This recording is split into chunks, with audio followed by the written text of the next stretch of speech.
नमस्कार विद्यार्थी मित्रांनो, आजच्या व्हिडिओमध्ये आपल्या सगळ्यांचं स्वागत आहे. आजच्या व्हिडिओमध्ये आपण ज्या गोष्टीबद्दल डिस्कशन करणार आहोत ते आहे महाराष्ट्रातील झालेल्या सरळ सेवा एक्झाम्स. आणि या सरळ सेवा एक्झाम्स तुमच्यापैकी बऱ्याच जणांनी दिलेल्या असतील. गेल्या 1-1.5 वर्षामध्ये PWD JEE असेल, WRD CEA असेल, त्यानंतर WCD ची एक्झाम असेल, नगर परिषद असेल आणि अनेक महानगरपालिकांच्या देखील एक्झाम्स होऊन गेल्या. यामध्ये बरेचसे असे विद्यार्थी आहेत ज्या विद्यार्थ्यांचं हे म्हणणं आहे की सर आम्ही नोट्स केलेले आहेत, आम्ही क्लास केलेले आहेत, आम्ही MCQ ची प्रॅक्टिस पण केलेली आहे, बट आमचा स्कोर जो आहे तो स्कोर इम्प्रूव्ह होत नाहीये. हा स्कोर मग इम्प्रूव्ह कसा करायचा याबद्दलच आपण आज डिस्कशन करणार आहोत. जनरली होतं काय आहे की मुलांचा 130 ते 140 इतक्यापर्यंत स्कोर येतो, बट आता सगळ्यांनाच माहिती आहे की सिलेक्शनसाठी जो स्कोर रिक्वायर्ड आहे हा स्कोर आहे 150 ते 160, 160-170 पर्यंत देखील मुलांना मार्क्स येत आहे. मग हा 140 ते 160 पर्यंत हा 20 ते 30 मार्काचा जो गॅप पडतो किंवा जे आपण कमी पडतोय हा गॅप कसा भरून काढायचा याबद्दल आजच्या व्हिडिओमध्ये आपण बोलणार आहोत. तर सगळ्यात पहिली गोष्ट म्हणजे जो 160-170 पर्यंतचा स्कोर आपल्याला रिक्वायर्ड आहे, हा स्कोर येणार कसा? यासाठी आपल्याला काय करावं लागेल, सगळ्यात पहिला बेस्ट रिसोर्स की आपल्या चुका कुठे होत आहेत हे शोधण्यासाठीचा सगळ्यात बेस्ट रिसोर्स काय आहे, तर आपण दिलेले पेपर.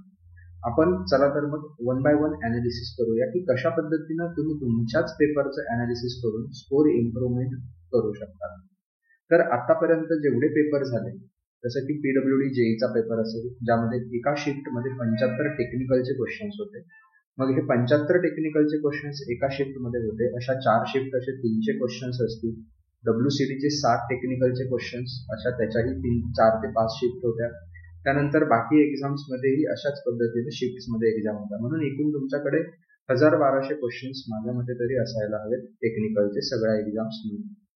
आता सगळ्यात पहिली गोष्ट काय करायची आहे, ज्यावेळेस आपण एक्झाम वरून येतो, एक्झाम वरून आल्यानंतर ज्यावेळेस रिस्पॉन्स शीट येते, ती रिस्पॉन्स शीट मध्ये तुम्हाला आन्सर्स दिलेले असतात. तर आपण आपली स्वतःची रिस्पॉन्स शीट चेक करतो का? चेक करतो का म्हणजे आपण तिचं अनालिसिस करतो का? आता तिचं अनालिसिस करायचं म्हणजे नक्की काय करायचं याविषयी आपण बोलू. आता ज्यावेळेस आपण पेपर देऊन आलो, सपोज आपण एक्झाम्पल घेऊया की 75 क्वेश्चन्स टेक्निकलचे होते. कोणत्याही पेपरमध्ये जे टेक्निकलचे क्वेश्चन्स असतील तेवढे आपल्याला चेक करायचे आहेत. तर जे क्वेश्चन्स आलेले आहेत त्यापैकी माझे किती क्वेश्चन्स बरोबर आहेत, मग मला किती मार्क्स कमी पडत आहेत हे आपण बघितलं. मग सगळ्यात महत्वाची गोष्ट इथे थांबायची नसते. मुलांची चूक कुठे होते हे मी सांगतो की मुलं पेपरवरून येतात, रिस्पॉन्स शीट बघतात, ओके मला एवढे मार्क्स आलेले आहेत. पुन्हा ज्या नोट्स आहेत, जे MCQचं बुक आहे किंवा जे काही क्लासेस असतील, नवीन क्लास जॉईन करता, ज्या नोट्स आहेत त्याच पुन्हा रिव्हिजन करायला लागतात आणि MCQ सॉल्व्ह करत राहतात. ते त्या पेपरचं अनालिसिस करत. एखाद्या पेपरमध्ये मार्क्स कमी येण्याचं कारण म्हणजे क्वेश्चन चुकणं. आणि क्वेश्चन चुकण्याचे माझ्या मते तरी प्रामुख्याने 3 कारण आहेत. कोणते 3 कारण? सगळ्यात पहिलं कारण आहे, जो काही आलेला प्रश्न होता तो प्रश्न मी कधीतरी वाचलेला होता, त्या प्रश्नाशी रिलेटेड कन्सेप्ट वाचलेली होती, बट 4 ऑप्शन्स पैकी कोणतं ऑप्शन करेक्ट आहे हे मला वेळेवर आठवत नव्हतं. एकतर न्यूमेरिकल असेल तर त्याचा फॉर्म्युला आठवत नव्हता, किंवा मग त्याच्याशी रिलेटेड थिअरी जी होती ती थिअरी आठवत नव्हती, किंवा काही व्हॅल्यूज असतात जशा IS कोडच्या व्हॅल्यूज असतील, स्टँडर्ड व्हॅल्यूज असतील, या व्हॅल्यूज मला ऐन वेळेवर आठवत नव्हतं. म्हणजे मला माहिती होतं, माझ्या नोट्स मध्ये मी कधीतरी ही गोष्ट वाचलेली होती किंवा त्या रिलेटेड एखादा MCQ आधी सॉल्व्ह केलेला होता, बट ऐन वेळेवर मला ती गोष्ट आठवत नव्हती. हे झालं पहिलं रिझन. मग दुसरं रिझन काय असतं की कन्सेप्ट पण माहिती होती, आठवत पण होतं, बट प्रश्न थोडा कन्सेप्च्युअल होता. कन्सेप्च्युअल होता म्हणजे काय की जसं तुम्ही बघितलं असेल रिसेंटली WCD असेल, PWD JEE असेल, क्वेश्चन्स आता स्टेटमेंट बेस्ड क्वेश्चन्स यायला लागले. स्टेटमेंट बेस्ड क्वेश्चन म्हणजे काय की खालील 4 पैकी कोणते विधान असत्य आहे, which of the following is incorrect, which is correct, अशा पद्धतीचे प्रश्न आता एक्झाम्सला यायला लागले आहेत. मग हे जे क्वेश्चन्स येत आहे ज्यामध्ये करेक्ट इनकरेक्ट आयडेंटिफाय करायचं असतं, त्यामध्ये होतं काय की तुमचं 2 जे प्रश्न आहेत किंवा 2 ऑप्शन जे आहेत ते 2 ऑप्शन तुम्ही इलिमिनेट करता, पण 2 ऑप्शन मध्ये कन्फ्युजन होतं. कन्सेप्ट तर माहिती असते बट तरीही कन्फ्युजन होतं, किंवा मग घाईमध्ये तुम्ही बरोबर असणाऱ्या ऑप्शन ऐवजी दुसरंच ऑप्शन क्लिक करून घरी येतात. ठीक आहे, हे झालं एक रिझन. आणि तिसरं रिझन, तिसरं रिझन काय आहे? तिसरं रिझन हे आहे की ज्या वेळेस तुम्ही एक्झामला जातात आणि एखादा प्रश्न येतो त्याच्याशी रिलेटेड या आधी तुम्ही ना तुमच्या नोट्समध्ये वाचलेलं असतं ना कधी तो क्वेश्चन बघितलेला असतो. म्हणजे ती कन्सेप्ट तुमच्यासाठी पूर्णपणे नवीन असते. त्याशी रिलेटेड कुठल्याही प्रकारचं मटेरियल, कुठल्याही प्रकारचा सोर्स तुमच्याकडे अवेलेबल नव्हता. तुम्ही तो क्वेश्चन यापूर्वी कधीही बघितलेला नव्हता. असे क्वेश्चन्स.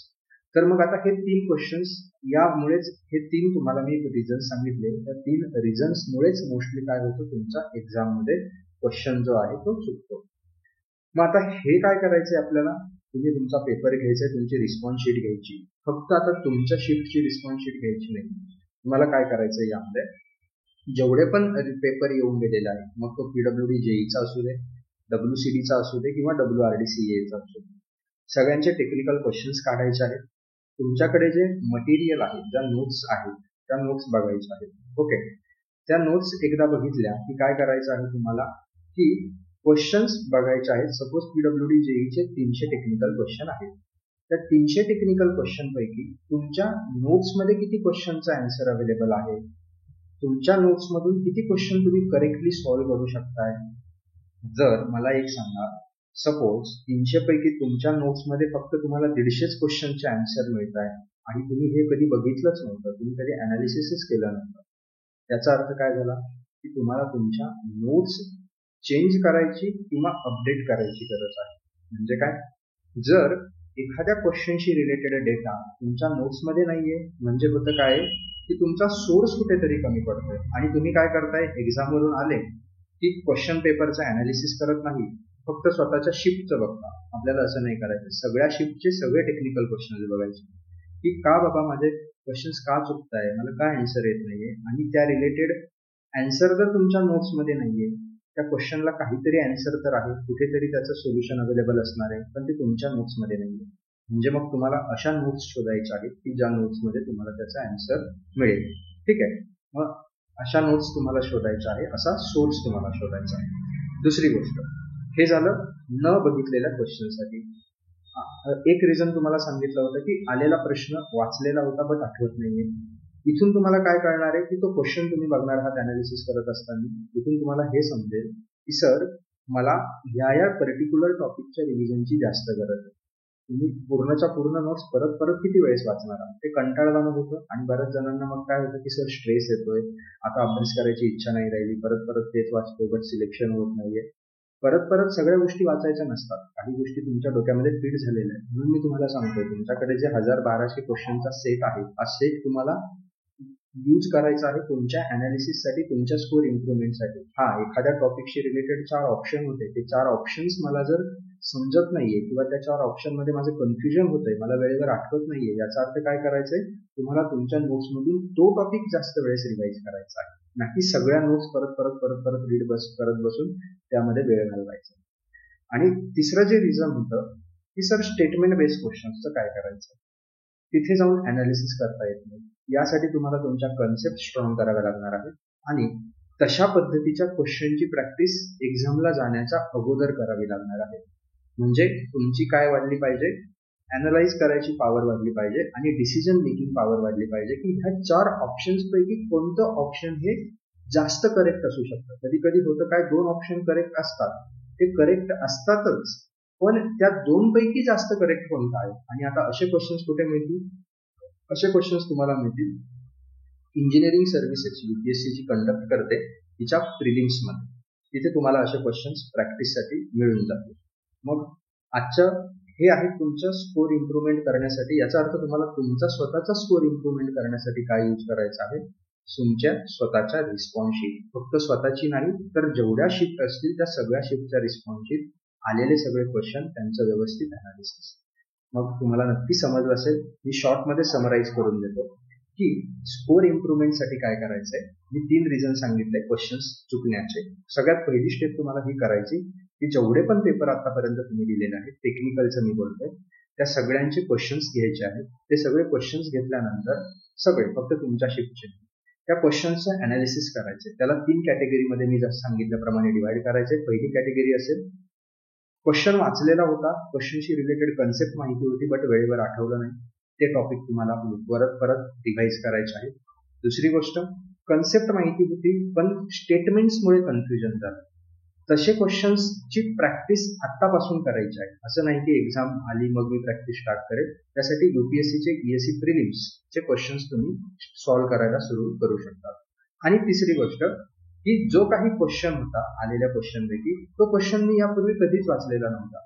अशा पद्धतीचा क्वेश्चन किंवा त्या क्वेश्चनशी रिलेटेड कुठल्याही प्रकारची कन्सेप्ट ना माझ्या नोट्समध्ये आहे ना मी जो क्लास केला आहे त्या क्लासमध्ये मी कधी ऐकली होती. मग त्यावेळेस काय करायचं तुम्हाला, ह्या क्वेश्चनचं सोल्युशन काय असू शकतं, हे जे 4 ऑप्शन आहे याच्याशी रिलेटेड मटेरियल मला कुठे मिळेल ते मटेरियल सर्च करायचं आहे. आणि ते मटेरियल मिळाल्यानंतर त्या टॉपिकचा थोडा पुन्हा एकदा अभ्यास करायचा आहे आणि जे कुठून मटेरियल मिळेल ते तुम्हाला तुमच्या असलेल्या नोट्समध्येच फक्त ऍड ऑन करायचं आहे की बाबा रे हे माझ्या नोट्समध्ये नाहीये, आता मला हे ऍड ऑन करून घ्यावं लागेल.